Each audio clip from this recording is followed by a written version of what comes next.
आयुर्वेद, जिसे आज से हज़ारों वर्ष पहले लिखा गया, कितना वैज्ञानिक रहा होगा ये आज मुझे महसूस होता है। जब मैं देखती हूँ कि इतने वर्षों पहले भी बहुत ही साइंटिफिकली सारे डिज़ीज़ के बारे में लिखा गया, उनका सलूशन दिया गया, वो आज तक भी उतना ही कायम है और उसका कुछ ही परसेंट हम यूज़ कर पाए हैं। नमस्कार, मैं डॉक्टर मेघना शेखावत, आयुर्वेदिक डॉक्टर और पंचकर्म स्पेशलिस्ट।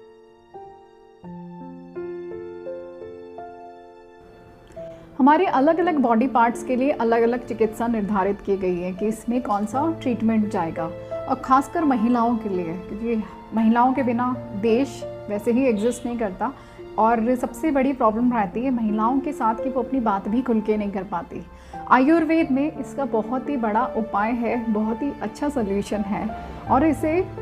चिकित्सा ग्रंथों में योनि व्यापत के नाम से लिखा गया है। यानी कि जो भी रिप्रोडक्टिव सिस्टम की, फीमेल रिप्रोडक्टिव सिस्टम की प्रॉब्लम से उसे योनि व्यापत के नाम से, यानी कि फीमेल डिजीज़ेस के नाम से मेंशन किया हुआ है। और उनकी चिकित्सा भी अद्भुत है, उनके बहुत ही अच्छे प्रामाणिक रिजल्ट्स हैं।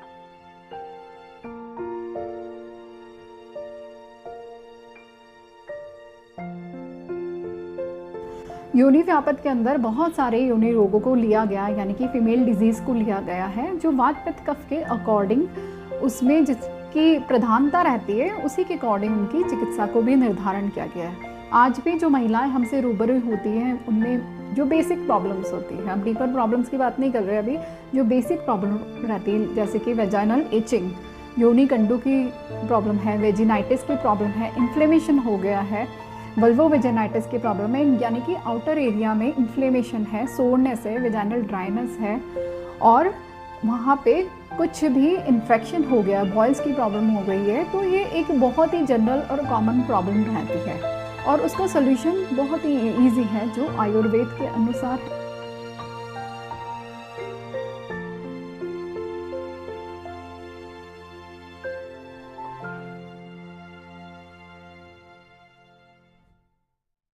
आज हम फीमेल रिप्रोडक्टिव ऑर्गन की लोकलाइज ट्रीटमेंट की बात करेंगे, यानी कि स्थानिक चिकित्सा की बात करेंगे। उसका मुख्य जो चिकित्सा कर्म है वो है योनि प्रक्षालन या फिर योनि धावन, और जिसका मुख्य उद्देश्य होता है कि वहाँ के जितने इन्फेक्शंस हैं उनको हटाया जाए, जो भी सोर या फिर ड्राइनेस आ गई है उसको क्योर किया जाए, अगर कोई इन्फ्लेमेशन है या फिर बैक्टीरियल इन्फेक्शन है तो उसको वहाँ से दूर किया जाए। साथ ही योनि पिच्चू, जिसमें हम इस तरह का पिच्चू होता है, इसमें हम ऑयल धारण करा के वेजाइनल एरिया में रखते हैं और उसे 2 से 3 घंटे के लिए रखा जाता है।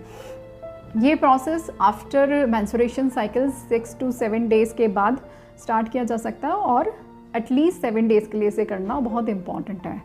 इसके लिए बहुत ही महत्वपूर्ण जो चीज़ है उसमें अलग अलग तरह के हम क्वाथ यूज़ करते हैं, डिपेंड्स कि आपको इचिंग का प्रॉब्लम है या फिर वहाँ पे सोरनेस ज़्यादा है, ड्राइनेस ज़्यादा है, इन्फ्लेमेशन ज़्यादा है, म्यूकस ज़्यादा है, या फिर डिस्चार्जेस ज़्यादा है, तो उसी के अकॉर्डिंग हम अलग अलग क्वाथ को यूज़ करते हैं, जैसे त्रिफला क्वाथ, पंचवल्कल क्वाथ, नीम क्वाथ, ये बहुत ही कॉमन है। आज में जैसे एक ट्रीटमेंट जो वेजाइनल इचिंग के लिए या फिर वहाँ पे जो इन्फ्लेमेशन हो गई उसके लिए यहाँ पे हमने त्रिफला क्वाथ बना रखा है, जिसे हम यूज़ करते हैं धावन के लिए, और लोकलाइज एरिया में हम इसको वॉश की तरह यूज़ करते हैं, और फीमेल को लिथोटोमी पोजीशन में लिटा के, यानी कि लिटा के वहाँ पे जो उसके विजाइनल पार्ट्स है उन पे इसका धावन किया जाता है, यानी कि वॉश किया जाता है। और ये प्रोसेस होता है 1 से 1.5 मिनट, और कम से कम इसमें 1 लीटर का क्वाथ या फिर 500 ml मिनिमम हम यूज़ करते हैं, और उसे कंटिन्यूशन किया जाता है। और फिर उसके बाद पूरी क्लीनिंग करने के बाद हम उसमें योनि पिच्चू का धारण कराते हैं, यानी इस तरह का योनि पिच्चू रहता है जो बिल्कुल स्टरलाइज होता है। यहाँ पे जितने भी इंस्ट्रूमेंट हैं बिल्कुल स्टरलाइज है, कसको स्पेक्युलम का हम यूज़ करते हैं ताकि इजीली वेजाइनल पार्ट एक्सपोज हो, और वहाँ पे हम वेजाइनल डूश दे सकें, यानी कि योनि धावन कर सकते हैं। और इस पिच्चू को ये जात्यादि तेल लिया है मैंने, इसके अलावा भी हम अलग अलग तरह के फल सर्पी ले सकते हैं, या फिर जो भी रुक्षता की प्रॉब्लम है या बल की कमी, तो शीरबला तेल अलग अलग डिजीज़ में हम यूज़ कर सकते हैं। इसको पूरा डिप करके इसको सपोजिटरी की तरह वहाँ पे धारण कराया जाता है, रखा जाता है, और ये इसका एक्सटर्नल पार्ट होता है, तो 2 घंटे 3 घंटे रखने के बाद इसको निकाल लिया जाता है। And it's a very simple process, आधे घंटे का प्रोसेस है और इसके रिजल्ट्स बहुत ही डायनामिक है। इसलिए मैं ये कहूँगी कि आपको बहुत ज़्यादा परेशान होने की ज़रूरत नहीं है, इन सारी प्रॉब्लम्स का सोल्यूशन है और बहुत ही नेचुरल है,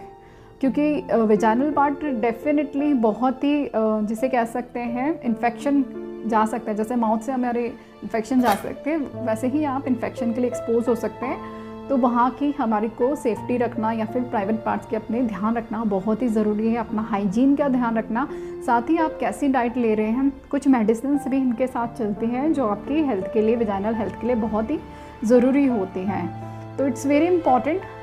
that we should take a step, we should come forward और हमें बात करनी चाहिए अपनी प्रॉब्लम्स के बारे में, इसे छुपाने की ज़रूरत नहीं है। It can be cured easily and naturally. Thank you so much.